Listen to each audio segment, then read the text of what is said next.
bienvenue sur Radio Comics, votre chaîne YouTube de comics préférée qui vous donne au quotidien toutes les actus comics, tous les pages à pages dont vous avez rêvé, mais également qui vous présente les meilleurs albums, votre compagnon du petit déjeuner et de toute la journée.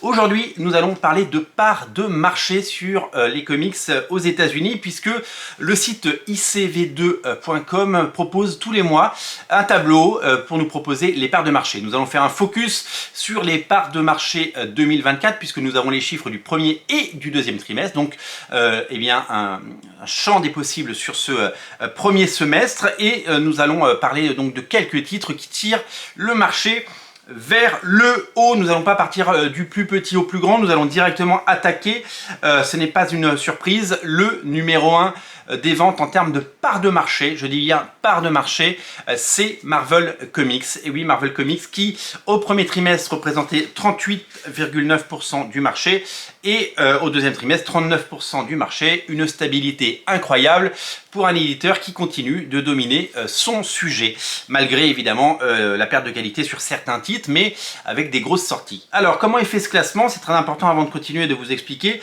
La méthode, c'est que Comics Hub, qui est un panel de 125 boutiques de comics, remonte ces chiffres informatiquement pour pouvoir créer ce tableau. C'est un panel, ce n'est pas évidemment l'ensemble des boutiques, et les éditeurs ne communiquent pas leurs chiffres. Vous le savez, pendant longtemps on a eu des chiffres de vente jusqu'au Covid, et depuis le Covid on n'a plus de chiffres de vente parce que avant tout était chez Previews, tout était chez Diamond, donc c'était facile. Maintenant c'est très compliqué d'avoir les chiffres de vente et de les regrouper, puisqu'il y a plusieurs distributeurs, notamment Lunar Distribution, qui fait que tout est devenu très compliqué. Qui dit part de marché dit représentativité dans les boutiques. Si vous entrez dans une boutique, eh bien en gros les libraires, eh bien, ils savent ce qu'ils font, c'est-à-dire qu'ils ne vont pas commander des titres qui ne se vendent pas. Ils ont l'expérience, ils connaissent leurs clients. Le marché des comics reste un marché de proximité, avec des fidèles, avec des gens qui réservent leurs comics dans les boutiques.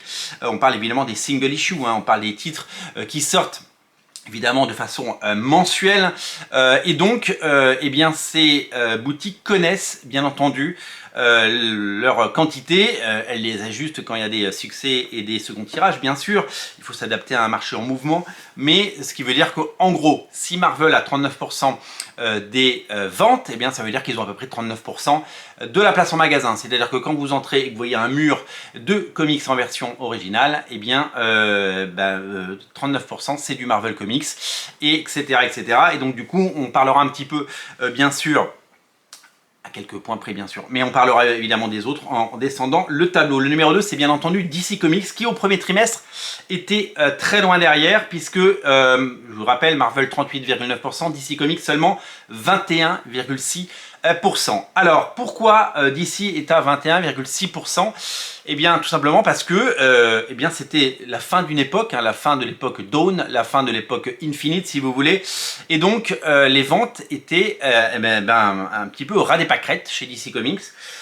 Et donc il a fallu agir, et c'est ce qu'ils ont fait en faisant leurs annonces, le DC All-In, l'Absolute Batman, l'Absolute Wonder Woman, l'Absolute Superman, l'annonce de Batman par Jim Lee et Jeff Loeb, la maxi-série Batman and Robin Year One par Mark Waid et Chris Samnee, ou le Batman Last Halloween, qui tout ça va tirer le marché vers le haut. Chez Marvel, qui est premier, eh bien, pourquoi au premier trimestre ils sont quasiment à 39 et pourquoi au deuxième trimestre ils sont à 39%? Tout simplement parce qu'il y a eu le lancement de la gamme Ultimate. Et ouais, il y a eu le lancement de la gamme Ultimate, et ça a vraiment tiré le marché vers le haut. Les retailers, les boutiques étaient ravis. Ça s'est beaucoup vendu, hein. Il y a eu 8 tirages pour Ultimate Spider-Man numéro 1, et ça a été assez fantastique de voir l'engouement et le retour des personnes dans les boutiques, ce qui fait que avec ce succès-là, entraîné par d'autres, eh bien Marvel a tiré le marché vers le haut. Ils ont continué à alimenter le marché, et donc ils ne devraient pas prendre une claque légitime sur la suite de l'année, puisque vous le savez, il y a eu cet été le relaunch des X-Men, avec X-Men numéro 1, Kenny X-Men numéro 1, Exceptional X-Men numéro 1, mais aussi des projets comme les Wolverine Revenge. Moi je suis allé voir les chiffres, on n'a pas les chiffres, mais je suis allé voir le classement, toujours sur icv2.com, je vous invite à aller voir ce site. un titre comme Wolverine Revenge, le numéro 1, c'est classé 10e des ventes. On peut estimer que les 10 premiers des ventes vendent au moins 80 000 exemplaires. C'est vraiment c'est un beau succès, 80 000 exemplaires, et c'est dans le monde actuel et dans l'état actuel du marché, 80 000 c'est pas mal. Et bien Wolverine Revenge, il vend 10 exemplaires, il est 10e du classement, et sa version Red Band, qui a fait couler beaucoup d'encre, vous le savez, certains crient au scandale et d'autres se régalent. La version donc vendue en plus, et en plus 1 € plus cher, elle est 13e, elle n'est pas 75e du classement, elle est 13e. C'est-à-dire qu'ils en ont quasiment vendu autant. C'est-à-dire que faire cette mécanique qu'ils font sur les gros titres, ils le font bien entendu sur Wolverine parce que ça marche, c'est le Wolverine de Greg Capullo et Jonathan Hickman, c'est pas 5000 ventes en plus, c'est des dizaines de milliers de ventes en plus. Donc c'est vraiment hyper important pour le marché et Marvel a trouvé un gimmick qui semble séduire son lectorat et qui risque de durer longtemps. Donc Marvel est numéro 1 avec 39%, DC a fait 21% au premier trimestre et seulement 17,80%, 4 points perdus entre le premier et le deuxième trimestre. C'est là qu'ils ont tiré la sonnette d'alarme, c'est là qu'ils ont vu que eh bien, ça allait être compliqué et qu'il fallait réagir parce que ils se faisaient grignoter des parts de marché, des ventes bien sûr, et surtout ils se faisaient grignoter eh bien de l'espace dans les boutiques, c'est-à-dire que les gens n'achetaient plus des séries. C'est pour ça qu'ils relancent une série de Justice League, c'est pour ça qu'ils relancent une série Aquaman, même si c'est pas Aquaman qui va tirer le marché vers le haut, c'est pour ça qu'il y a toute la gamme absolue qui arrive et qu'ils ont sorti les gros canons avec Jim Lee, Jeff Loeb, Mark Waid, Chris Samney, Jeff Loeb et Eduardo Risso sur Last Halloween, et que beaucoup de grosses séries nous arrivent pour la fin de l'année, et certainement ça va continuer en 2025 puisque certaines séries comme le Batman de Jim Lee c'est pour 2025. Donc le deuxième semestre devrait être beaucoup plus important chez DC Comics. Le deuxième semestre devrait vraiment tirer le marché vers le haut. Ils devraient récupérer des parts de marché et ce sera mérité parce qu'ils ont fait ce qu'il fallait pour y arriver. Le troisième, eh ben, c'est Image Comics. On disait Image Comics dans les choux, on les disait remplacés par d'autres éditeurs comme Boom Studio ou Distillery par exemple. Eh bien, ils sont assez stables et ça progresse même puisque au premier trimestre 2024, Image Comics est à 12,4% et qu'au deuxième trimestre, ils sont à 12,9%, donc en progression. Image Comics, c'est d'abord un très vaste catalogue. Il y a énormément de titres Image Comics qui sortent. Peut-être que vous ne les lisez pas tous, mais en France, ils sont édités par Delcourt, ils sont édités par Urban, ils sont édités par Panini. Tout le monde pioche dans le catalogue DC Comics, Image Comics, pardon, pour proposer des choses. C'est évidemment Walking Dead et Invincible qui continuent à se vendre en édition et en réédition aux États-Unis. C'est évidemment tout l'univers Skybound avec la récupération des licences Hasbro avec Transformers, G.I. Joe, Duke, Cobra Commander, Void Rival et tout ça. C'est évidemment tout l'univers de Spawn qui cartonne depuis plusieurs années. C'est des séries comme Saga qui sont des formidables succès. Je vous rappelle que Saga s'est vendu à plus de 8 millions d'exemplaires dans le monde. C'est quelque chose de totalement taré. Nous sommes véritablement et nous sommes sur eh bien une tendance de fond. Image Comics est là et Image Comics n'a pas été remplacé malgré les succès de Boom Studio et des autres. Donc c'est assez intéressant de voir que Image Comics eh bien, non seulement innove, non seulement propose, mais séduit et continue de tenir ses rangs.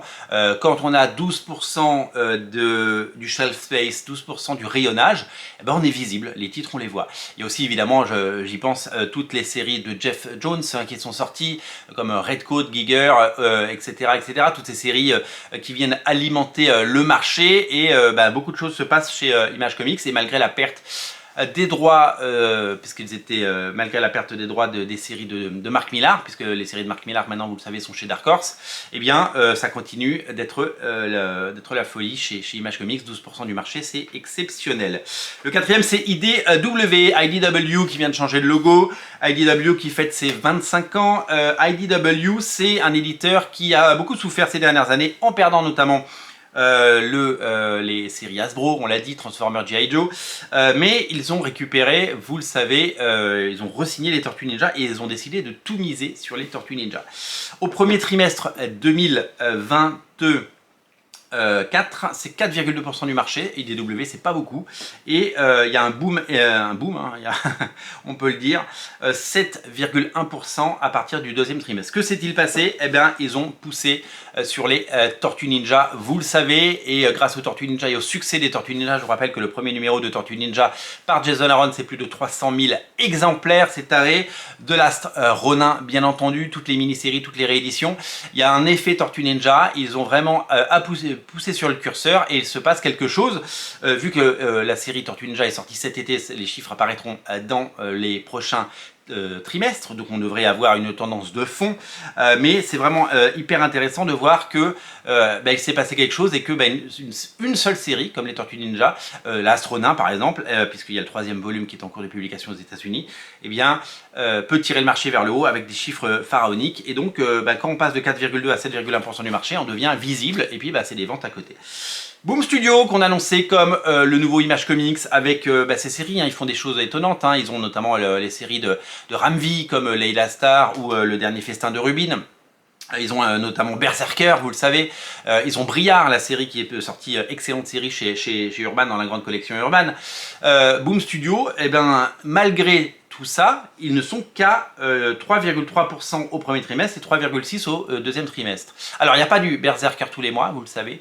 Il n'y a pas du Keanu Reeves tous les mois qui tire le marché vers le haut. Il n'y a pas d'énormes événements et ils ont des licences un petit peu moins fortes, bien sûr. Ils ont des licences qui existent un petit peu moins. Boom Studio, ça reste petit, c'est 3,6% du marché, mais c'est beaucoup plus qu'il y a quelques années. Il y a quelques années, ils étaient dans les bas-fonds. Avant justement l'avènement de toutes ces séries et le succès de toutes ces séries, ils étaient plutôt à 1,1-2%. Voilà. Et donc là, ils montent à 3,6%. Donc il faut continuer l'effort. Et ils viennent d'être achetés par Penguin Random House, hein, par Penguin, l'éditeur. Et donc, ils vont certainement continuer à progresser parce que des moyens vont être injectés dans cette société et ça risque de continuer. Mais Dark Horse également, je suis assez étonné de voir que Dark Horse n'est que 6e du classement avec 3,7% au premier trimestre et 3,4% au deuxième trimestre. Voilà, ils sont en dessous de Boom ils peinent un peu, et c'est vrai que malgré des titres de qualité, les titres de Marc Millar notamment, les titres de Mike Mignola et tout l'univers de Mike Mignola, et puis tout ce qu'ils peuvent proposer, Dawn Runner par exemple. Dawn Runner, c'est une série Dark Horse. Toutes ces séries peinent à trouver un très large public. Alors peut-être qu'elles auront une meilleure chance après sur le long terme avec de beaux albums qui vont être vendus longtemps. C'est eux qui ont les titres de David Mack, c'est eux qui ont tous ces titres là, et donc du coup c'est très étonnant de voir que Dark Horse peine à exister. Il leur faudrait des gros titres. En janvier sortira le nouveau Mike Mignola, janvier 2025 aux États-Unis. Ça risque d'être quelque chose d'assez intéressant. Le 7e, c'est Dynamite qui exploite énormément de licences. Vous le savez, Vampirella, Red Sonja, des choses comme ça. Dynamite qui lui propose n'a que 2,4%, que ce soit au premier trimestre ou au deuxième trimestre, il est stable. C'est pas énorme, d'autant qu'ils ont lancé ils ont relancé des séries qui ont très très bien marché. Vous le savez peut-être, ils ont relancé des séries sur les Thundercats qui ont un énorme succès avec des dizaines voire des centaines de milliers de ventes. Ça suffit pas parce que les autres titres restent des titres confidentiels soutenus par les fans, mais ça reste petit.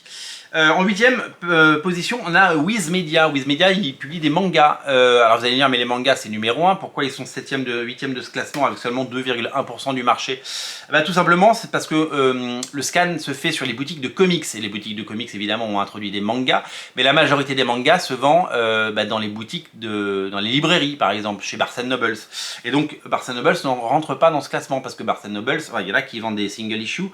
Mais voilà, donc là, on est vraiment sur le marché pur des comics, parce que on a beau dire que Marvel a 39% du marché, si on prend le marché total de la bande dessinée aux États-Unis, avec les mangas, avec tous les trucs jeunesse qui cartonnent, Marvel n'est plus à 30%, Marvel doit être à 5 ou 6% sur le marché total de la bande dessinée américaine. Là, on est vraiment concentré sur le marché des comic shops aux États-Unis. Voilà, les comic shops n'ont pas de manga, ou très peu, et donc c'est pour ça qu'ils vendent un peu de manga, 2%, mais pas énorme. En 9e position, il y a un éditeur que je ne connais pas, qui a seulement 1% du marché, c'est Kodansha. Et en 10e position, on a Titan Comics qui a entre 1,1% du marché pour le premier trimestre et 0,9% pour le deuxième trimestre. Titan Comics est une société anglaise qui vend des comics et c'est eux notamment qui éditent et publient depuis quelques mois et quelques années Conan. Donc autant vous dire que 1%, c'est pas énorme, mais Conan a l'air de tirer le marché vers le haut et que tout reste à faire. Les autres éditeurs, l'ensemble des autres éditeurs, parce qu'il n'y a pas que 10 éditeurs de comics en France, aux États-Unis, il y en a des dizaines. L'ensemble des 10 autres se partagent 9,3% au premier trimestre et 9,6% du marché au deuxième trimestre. Ça veut dire que dans ce lot, il y a des éditeurs comme Aspen Comics par exemple. Il y a des éditeurs comme Distillery, on en parlait tout à l'heure, Distillery qui donc a moins d'1% du marché. Mais bon, ils ont un autre modèle économique, ils font des beaux albums qui vont être vendus dans les librairies et donc ils ont d'autres marchés. Je pense à des petits éditeurs comme Mad Cave, comme Vault Comics, comme Onipress, comme Bad Ideas. Tous ces éditeurs qui existent et tous ces éditeurs qui proposent des choses hyper intéressantes parce que nombre de ces séries sont éditées en France, eh bien, ils sont tous à moins de 1% et ils se partagent 10% du marché. Donc certains avec plus de succès que d'autres, mais il faut ne jamais avoir en tête que eh bien, ces éditeurs-là que je viens de citer eh bien, n'ont que 1% ou moins d'1% du marché. Voilà, donc c'est vraiment très intéressant de regarder tout ça. On aimerait évidemment avoir des chiffres précis, on aimerait avoir, voilà, comme de temps en temps ça sort sur Bleeding Cool, on apprend que Witchblade numéro 1 s'est vendu à 70 000 exemplaires, que le premier épisode des Tortues Ninja se vend à 300 000 exemplaires, que Wonder Woman, Absolute Wonder Woman, c'est 150 000 exemplaires, Absolute Superman 180 000 exemplaires, plus de 200 000 exemplaires pour Absolute Batman. Des chiffres évidemment intéressants comme le nouveau G.I. Joe qui se vend lui à 225 000 exemplaires, ça va faire encore du bien à Image Comics. On aimerait évidemment connaître ces chiffres de vente, on aimerait évidemment savoir un peu ce qui se passe. C'est très compliqué de le savoir, en tout cas les éditeurs ne communiquent pas dessus ou très peu, à part quand il y a des énormes succès pour en faire parler, un petit peu comme Netflix qui ne parle pas de ses audiences. Eh bien sachez-le, en attendant c'est Marvel qui domine. Le second semestre risque de chambouler un peu tout avec, je vous l'ai dit, les énormes sorties chez DC Comics qui vont faire que DC Comics va reprendre de la part de marché.